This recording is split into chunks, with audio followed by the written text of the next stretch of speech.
প্রতিনিয়ত বাংলাদেশের ভিতরে ভূমিকম্প নামক এমন একটা জিনিস হইতেছে। এটার কারণ কি, কিসের জন্য হয়? আল্লাহর হাবিব সাল্লাল্লাহু আলাইহি ওয়াসাল্লাম বর্ণনা করেন, যেই দেশের ভিতরে গুনাহ বেশি চালু হয়ে যায়, জিনা বেড়ে যায়, ধর্ষণ বেড়ে যায়, সেই দেশে আল্লাহ সুবহানাহু তাআলা সেই দেশের উপরে আল্লাহ তাআলার গজব আসে, আল্লাহ তাআলার অভিশাপ আসে। এই ভূমিকম্প, এটাকে আরবিতে বলা হয় জিলজাল। আরবিতে জিলজাল বলা হয়। আল্লাহর হাবিব সাল্লাল্লাহু আলাইহি ওয়াসাল্লাম ফরমান, যেই দেশে বেশি গুনায় লিপ্ত হয়ে যায়, যেই দেশে মদপান বেশি হয়ে যায়, যেই দেশে আল্লাহর দাসত্ব কম হয়ে যায়, যেই দেশে আল্লাহর নাফরমানি বেশি হয়ে যায়, আল্লাহ তাআলা সেই দেশের উপরে, সেই দেশের মানুষের উপরে আল্লাহ সুবহানাহু তাআলা লানত দিতে থাকে। यहाँ पर हम सब मुसाफिर हैं, इस दुनिया में हम सब मुसाफिर हैं, हम लोग दुनिया पे रहने के लिए नहीं आया है, इस दुनिया छोड़ के हम लोगों को जाना पड़ेगा ऊपर वाला के पास, वहाँ पर हमारा तुम्हारा एक बड़ा जिंदगी है,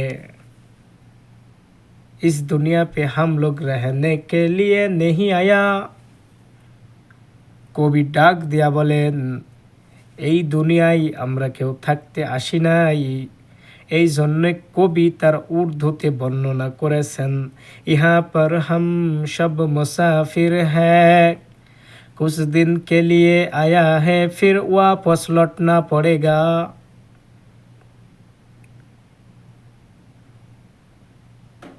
কবি ডাক দিয়া বলেন, এমন জীবন তুমি করো হে গঠন, মরণে হাসিবে তুমি কাঁদিবে ভুবন। এমন জীবন তুমি গঠন করো, মরণে হাসিবে তুমি আর কাঁদিবে ভুবন। ঠিক আছে? আল্লাহ সুবহানাহু তাআলা তার বান্দাকে প্রচণ্ড ভালোবাসে, অনেক মায়া করে, মাহাব্বত করে। কিন্তু আল্লাহর নাফরমানি যখন চালু হয়ে যায়, আল্লাহর দাসত্ব যখন বন্ধ হয়ে যায়, আল্লাহর সাথে নাফরমানি যদি বেশি হয়ে যায়, আল্লাহ সুবহানাহু তাআলা কে ইমানদার, কে বেঈমান, কে মুনাফিক, কে কাফের সেটা দেখে না। আল্লাহ তাআলা লানত সবার উপরে পড়ে যায়। ঠিক আছে না? যেমন বাংলাদেশে প্রতিনিয়ত ভূমিকম্প হচ্ছে। এটার কারণ কি? হয়তো আমরা কোনো পাপ কাজে জড়িত আছি, হয়তো আমাদের দ্বারাই বেশি পাপ হয়ে যাচ্ছে, এই জন্যই আল্লাহর লানত আসতেছে। এই জন্য ভাই ও দোস্ত, আসুন আমরা ফিরে আসি আল্লাহর দাসত্বে। আল্লাহর দাসত্বে আমরা লিপ্ত হয়ে যাই, নবীর আদর্শ দিয়ে আমরা জিন্দেগি গঠন করব। আল্লাহর হাবিব সাল্লাল্লাহু আলাইহি ওয়াসাল্লাম যেই তরিকাগুলো দিয়েছেন সেইগুলো আমরা মেনে চলব, আল্লাহর দাসত্ব করে চলব। আল্লাহর দাসত্বে এত মজা, এত মায়া, এত মহাব্বত দুনিয়াতে আর কোনো জায়গায় আপনি খুঁজে পাইবেন না। বান্দা যখন সিজদায় গিয়া সুবহান রাব্বিয়াল আ'লা বলে, আবার যখন বান্দা সুবহান রাব্বিয়াল আ'লা বলে, বান্দা যখন আরেকবার দিল থেকে মায়া দিয়া বলে সুবহান রাব্বিয়াল আ'লা, ওই বান্দা তখন গভীর মনোযোগ সহকারে আল্লাহ তাআলার সাথে মুরাকাবা করে। সে ভাবে আমি আল্লাহ তাআলার পায়ের নিচে সিজদা করি। আল্লাহকে দেখাও যায় না, ধরাও যায় না, ছোঁয়াও যায় না। আল্লাহ কেমন এর অনুভূতি যদি নিতে চাও, তাহলে আল্লাহর কদমে সিজদাই পড়ি, আল্লাহর সাথে মুরাকাবা করো। আল্লাহর প্রেমে অনেক মজা, আল্লাহর প্রেমে অনেক মহাব্বত।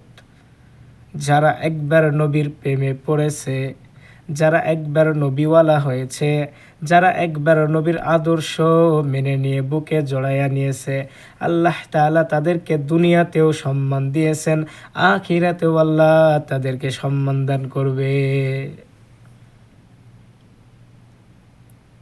কবি এই জন্য ডাক দিয়া বলেন, এমন জীবন তুমি করো হে গঠন,